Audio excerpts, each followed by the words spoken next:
TV ప్రజానికాన్ని చెప్తున్నా, వాళ్ళ దూరంగా ఉన్నారు అధికారానికి. పాపం త్యాగం చేస్తుంటే త్యాగాలు వాళ్ళ భోగాలు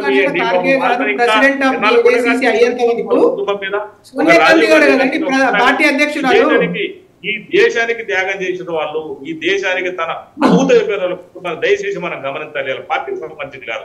84 లో చిన్నోని నేను నాకు బాగున్నప్పుడు తర్వాత రాజీవ్ గాంధీ గారు ఇద్దరు బలయ్యారు కుటుంబానికి. వాళ్ళు ఇవాళ కాంగ్రెస్ దేశం కోసం రాజీవ్ జీవితం, ఇందిరాగాంధీ జీవితం దేశానికి అంకితం అయిపోయింది. మనం గుర్తించాలి. మనం ఇవాళ భోగాలు అనిపించడం కాదు, మనం ఇక్కడ కూర్చొని మాట్లాడటం కూడా కాదు. ఇవాళ వాళ్ళని మనం ఏదైనా కూడా మనకు పాపం జరుగుతుందని చెప్తారు. ఇలా వాళ్ళ అధికారం కోసం ఏ రోజు అరుదు దాసలేదు. రాహుల్ గాంధీ గారు మొన్న మీరు మునుగోడు ఎన్నికలు జరిగినప్పుడు మొన్న అక్టోబర్ నేను అక్కడే ఉన్నా 2023లో. అటు రాండి ప్రచారం కంటే కూడా ఇది భారత జోడో యాత్ర తప్ప రాజకీయ యాత్ర కాదని కూడా రాహుల్ గాంధీ గారు స్పష్టంగా సున్నితంగా తిరస్కరించారు. మొన్న కూడా మళ్ళీ ఇప్పుడు జనవరి 14 స్టార్ట్ అయ్యేది కూడా మళ్ళీ న్యాయయాత్ర తప్ప రాజకీయ యాత్ర కాదంత స్పష్టంగా చెప్తున్నారు. ఎక్కడ వింటున్నారు మీరు? ఇంకా ఏడా మీరు గమనించట్లే అసలు ఎవరేం చెప్తున్నారు? నిన్నటి పొజిషన్ లేరు బీజేపీ వాళ్ళు. మరి కొద్దిగా ఆలోచించాలి ఎవరేం చేస్తున్నారు. వాళ్ళు రాజకీయ యాత్రలు ఏం చేయట్లే. వాళ్ళ దేశాన్ని సమీకృతమైనటువంటి ఒక ప్రయత్నం చేస్తున్నారు రాహుల్ గాంధీ గారు. ఆయన అధికారం కావాలంటే 2004 రాదు. అమర్ గారు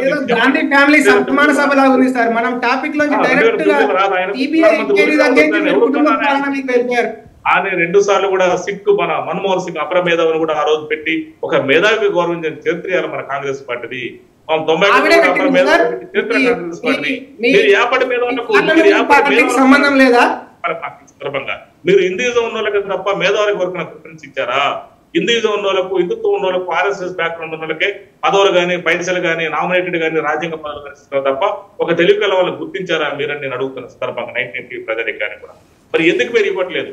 అసలు ఇవాళ టీఆర్ఎస్ కూడా ఒక తెలుగు కళలో గుర్తించలేదు. లేదు ఇవాళ కాంగ్రెస్ పార్టీ అట్లా ఉండదు. బడుగు బలైన రైట్. శ్రీనివాస్ రెడ్డి గారు ఒక నిమిషం, అందరికీ అవకాశం ఇస్తుంది.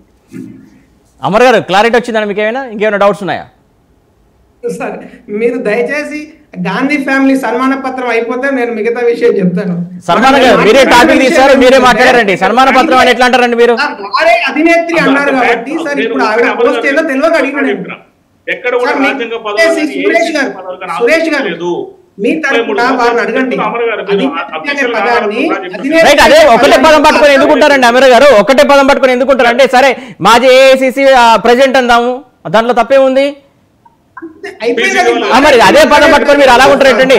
ఇందాక చాలా విషయాలు మాట్లాడారు. ఒక విషయం కుటుంబ పాలన గురించి మీరు తీసుకొచ్చారు, దానికి క్లారిఫికేషన్ ఇచ్చారు. మీకు క్లారిటీ వచ్చిందా? ఇంకేమైనా డౌట్స్ ఉన్నాయని మీరు అడిగారు సార్ నన్ను క్లారిటీ వచ్చిందా అని. అందు గురించి నేను చెప్తున్నా క్లారిటీ ఆ క్లారిటీ కాదు, వారి క్లారిటీ రావాలి. ఆవిడ పోస్ట్ చేయండి, వాళ్ళ క్లారిటీ ఉందండి, మీకే క్లారిటీ లేదంటున్నారు వాళ్ళు. రాజ్యాంగ పదవి తీసుకోలేదు వాళ్ళు. దేశం మొత్తానికి క్లారిటీ ఉంది సార్. వారు తప్ప వాళ్ళని చూస్తుంటే లేదు, వాళ్ళ క్లారిటీ ఉందనే చెప్తున్నారు, మీకు క్లారిటీ లేదని మీరు అడిగారు ఇక్కడ. ఒక మాట పాపం కొన్న రేవంత్ రెడ్డి గారు పోస్ట్ ఏందో చెప్పమని చెప్పిన నేను. ఆవిడ పోస్ట్ ఏందో చెప్తే సంతోషం. దేవత నాకైతే ఆమెను చూస్తే కళ్ళ నీళ్ళు వచ్చింది. అరే ఇంత త్యాగమా వీళ్ళ ఫ్యామిలీ, మేము ఒక టికెట్ రాకుండా ఇంత బాధపడుతున్నాం, వీళ్ళతోటి పోల్చుకుంటే మాది బచ్చ అనిపించింది. రియల్ చెప్తున్నాను 19 టీవీకి. మనం టికెట్ రాకుండా బాధపడుతున్నాం. ప్రధానమంత్రిని ఒక గడ్డి పూసలాగా భావించి వదిలిపెట్టుకున్నారు. ఇవాళ చల్ల వంశీరెడ్డి గారు లాంటి వాళ్ళు చాలా మంది కూడా ఎమ్మెల్యేలు చాలా త్యాగం చేసిన చరిత్ర మా కాంగ్రెస్ పార్టీలో ఉంది. మీరు చరిత్రను వక్రీకరించి కుటుంబ పాలన ఆ పాలన మీరు ఇవాళ మూడిత్రయం వాళ్ళు చేసేది వాళ్ళు ఇవాళ ఒక హిందూ రాజ్యం నిర్మించే ప్రయత్నం చేస్తున్నారు. ఇవాళ మైనార్టీ అందరూ ఉండాలి, ఈ దేశంలో అందరూ ఉండాలి. ఈ దేశం మనది ఒక్కరిది కాదు. ఈ దేశం మొత్తం లౌకిక దేశం. ఒక న్యాయవాది కూడా చెప్తున్నా నేను, అందరూ ఉండాలి. హిందూ దేశం కాదు మంది, అందరూ ఉన్న దేశం మంది. ఇలా మనం ఏంటంటే భిన్నత్వంలో ఏకత్వాన్ని మనం అప్పుడే అంటాం. భిన్నత్వంలో ఏకత్వం మనం. మీరు హిందూ సెంటిమెంట్ తోటి అమర్ గారు ప్రజలు ఇంకా మోసం చేయలేరు. మీరు 4 వచ్చి ఇప్పుడు 4 ఒకటి వస్తే గ్రేట్. మీకు అది కూడా చెప్తాను నేను. ఇలా 19 టీవీ ప్రజలు రైట్. ఒక నిమిషం అండి శ్రీనివాస్ రెడ్డి గారు, అమర్ గారు ఒక నిమిషం అండి. వెంకటేశ్వర శర్మ గారు, ఇక్కడ ఏదైతే తెలంగాణ అసెంబ్లీలో బీఆర్ఎస్ చేసినటువంటి తప్పిదాలను పక్కకు పెడుతూ చాలా సమీక్షలు నిర్వహిస్తుంది, ఆ సమీక్షలకు తగ్గట్టు వాళ్ళ టార్గెట్ రీచ్ అయ్యే ఛాన్స్ ఉందా అంటే ఏంటి అసలు మీ అనాలిసిస్? అంటే ఇప్పుడు మనం చూసుకుంటే కేంద్ర లోపల బీజేపీ పార్టీ అధికారంలో, రాష్ట్రం లోపల కాంగ్రెస్ పార్టీ అధికారంలో, ఇవి 2 అధికారం లోపల ఉన్నటువంటి పార్టీలు కాబట్టి అవి చాలా ఊపు మీద ఉన్నట్టు కొంచెం మనం తెలంగాణ లోపల చూసుకుంటే. ఎందుకంటే కేంద్రం లోపల ఉన్నటువంటి బీజేపీ పార్టీకి దేశము, దేశ భద్రత, దేశం యొక్క సమగ్రత ఈ అంశాల పట్ల అది ఎన్నికల లోపలికి పోతుంది. ఎందుకంటే 4 పార్లమెంట్ సీట్లు ఇంకా ఎక్కువ.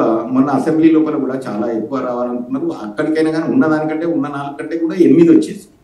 అందుకొరకు వాళ్ళ లోపల కూడా ఒక ఉత్సాహం అనేటువంటిది తర్వాత కాంగ్రెస్ పార్టీ కూడా అది గెలుచుకుంటుంది. ఈరోజు అధికారంలోకి వచ్చేసింది కాంగ్రెస్ పార్టీ కూడా ఎన్నికల లోపల మనం ఎంపీ సీట్లను ఎక్కువగా గెలుచుకుంటే కేంద్రం పైన ఒత్తిడి తీసుకొని వచ్చి రాష్ట్రానికి రావాల్సినటువంటి నిధులను మనం సమకూర్చుకోగలుగుతాం అనేటువంటి నినాదాలతోని ప్రజల లోపలికి చాలా బలంగా కాంగ్రెస్ పార్టీ కూడా పోతుంది.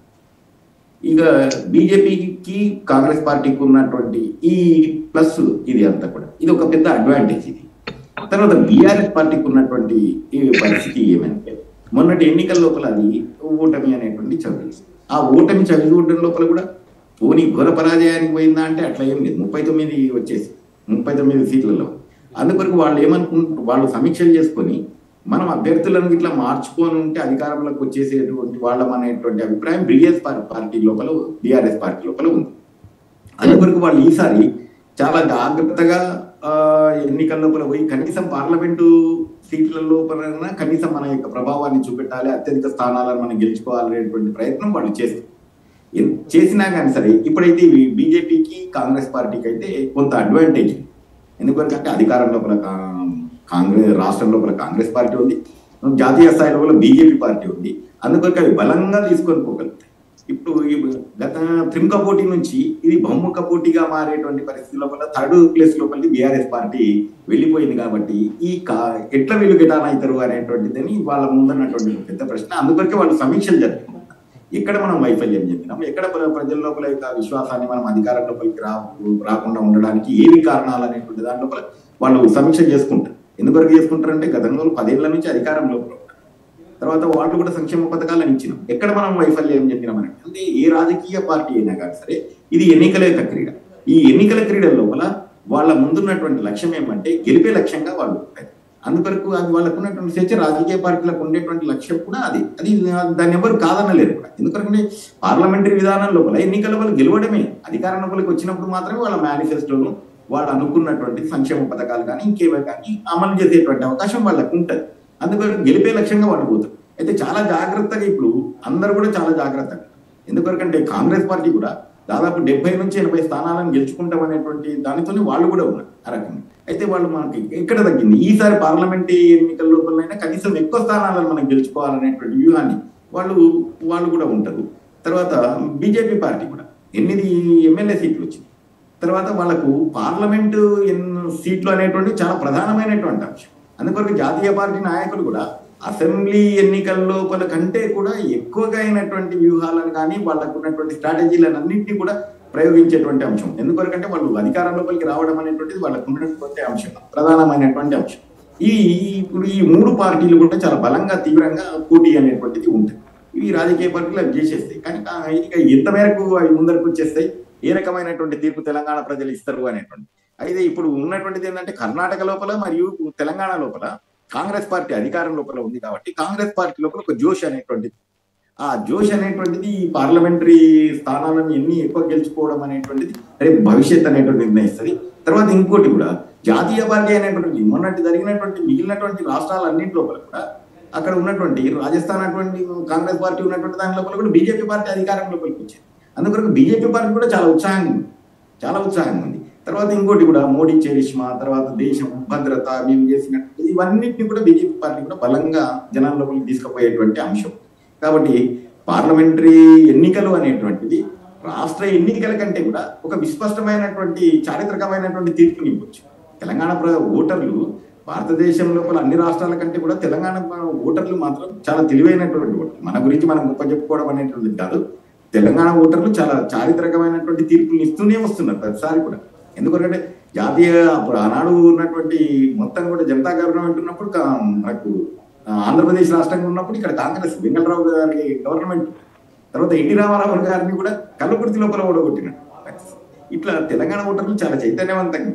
అందుకని రేపటి యొక్క పార్లమెంట్ ఎన్నికలు అనేటువంటివి చాలా అది ఒక విజ్ఞతతో కూడుకున్నటువంటి తీర్పులే రావచ్చు అని. ఇప్పుడు అసెంబ్లీ ఎన్నికలు కూడా చాలా విజ్ఞతతోనే వచ్చేసి తెలంగాణ ప్రజలు చాలా విజ్ఞతతోనే ఓట్లు వేసిండ్రు. రేపు పార్లమెంటరీ సీట్లను ఇవ్వడం అనేటువంటిది కూడా తెలంగాణ ప్రజలు అనేటువంటి తమ ప్రత్యేకత, భారతదేశంలో తమ ప్రత్యేకతను తాము చాటుకుంటారు వారు. రైట్ అమర్ గారు, ఇందాక 90 రోజుల ప్రణాళిక అంటున్నారంటే ఎలక్షన్ నోటిఫికేషన్ ఎప్పుడు వస్తుంది, ఎలక్షన్స్ ఎప్పుడు ఉండబోతున్నాయి అనుకుంటున్నారు మీరు? అంటే ఇప్పటి వరకు అయితే ఖచ్చితమైన సమాచారం పార్టీలను కూడా ఒక్క నిమిషం వస్తానండి వెంకటేశ్వరరావు గారు, మీ దగ్గరికి వస్తా. అమర్ గారు, యా మా ఎక్స్పెక్టేషన్ అంటే యాజ్ అ పార్టీగా మాకు ఒక అంచనా ఉంటుంది కదా. సో అంచనా ఏంటంటే ఫిబ్రవరి లాస్ట్ వీక్ లో షెడ్యూల్ రావచ్చు, మోస్ట్లీ ఇంకొక 5 days 6 days తర్వాత నోటిఫికేషన్ రావచ్చు. సో మార్చి ఆఖరి వారంలో, లాస్ట్ టైము April 11 తెలంగాణలో పోలింగ్ జరిగింది. సో ఇంచుమించు ఒక 10 రోజుల ముందు వచ్చే అవకాశం ఉంది అని అనుకుంటున్నాము. సో దానికి తగ్గట్టే మేము ఒక ప్రణాళికను తీసుకొని ప్రజల వద్దకు వెళ్తున్నాం. సో అయితే ఒక చిన్న మాట ఏంటంటే, ఇప్పుడు కాంగ్రెస్ పార్టీ అధికారంలోకి వచ్చింది, చాలా విషయాలు చెప్పి వచ్చింది. వారు ఏం దాకా చెప్తున్నారో 13 గ్యారంటీలను తీసుకొని వచ్చారు వాళ్ళు.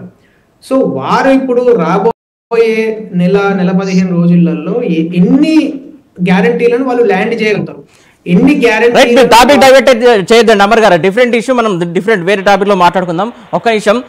శ్రీనివాస్ రెడ్డి గారు ఆల్రెడీ ఇప్పుడు ఎన్నికల సమరానికి సై అనే పరిస్థితికి వస్తుంది, ఎన్నికల నోటిఫికేషన్ కూడా వచ్చే ఛాన్సెస్ కనబడుతున్నాయి. ఈ నేపథ్యంలో స్టేట్ తో పాటు మిగతా రాష్ట్రాలకు సంబంధించి కావచ్చు, వాటికి కాంగ్రెస్ పార్టీ సంసిద్ధంగా ఉందా? ఏంటంటే మొత్తం తెలంగాణలో 17 సీట్లు ఉన్నాయి. మేము హైదరాబాద్ చుట్టుపక్కల ఉన్నటువంటి హైదరాబాద్ కానీ, సికింద్రాబాద్ కానీ, చేవెళ్ళ కానీ, మల్కాజ్గిరిని కూడా కాంగ్రెస్ పార్టీ చాలా డెప్త్ గా నిశ్చితంగా పరిశీలిస్తుంది. అక్కడ ఉన్నటువంటి స్థానిక నాయకులతో కూడా చర్చ జరుగుతున్న, స్థానికంగా కూడా అందరి ఇన్ఛార్జీలు పెట్టి కూడా చాలా స్ట్రెంథనింగ్ గా బలంగా చేయాలని ఒక ప్రణాళిక కూడా రూపొందించడం జరుగుతుంది. ఖచ్చితంగా మేము సరే వైనాట్ 17 అనగానే ఖచ్చితంగా 15 మాత్రం కాంగ్రెస్ పార్టీ వచ్చినట్టుగా ప్రణాళికలు వేస్తుంది. కాంగ్రెస్ పార్టీకి ఖచ్చితంగా 15 సీట్లు రావడానికి కూడా అవకాశం ఉంది. ఎందుకంటే జాతీయ స్థాయిలో కాంగ్రెస్ పార్టీకి ఫస్ట్ నుంచి కూడా విశ్వసనీయత ప్రజలు కలిగి ఉన్నారు. ఇవాళ కేంద్ర ప్రభుత్వం 10 ఉంది కాబట్టి వాళ్ళ మీద కూడా ఇలా వ్యతిరేకత వచ్చింది తెలంగాణ ప్రజానికానికి. ఇవాళ వాళ్ళ విధి ఇప్పుడు వస్తుంది దేశ సమగ్రత, జాతీయ సమగ్రత. ఇందాక మన శర్మ గారు అన్నట్టుగా దేశ భద్రత ఇప్పుడు గుర్తొస్తా ఉంటుంది బీజేపీకి. మరి ఎందా లేడిపోయిందో నాకు అర్థమే కాదు. ఎలక్షన్ దగ్గరకు వచ్చినప్పుడల్లా జాతీయ సమగ్రత, దేశ భద్రత. ఇప్పుడు ఏమొచ్చింది దేశ భద్రత? ఏముంది? ఏ ముప్పు వచ్చింది దేశ సమగ్రతకు? జాతీయ భద్రతకి ఏమైనా ముప్పు వచ్చిందా?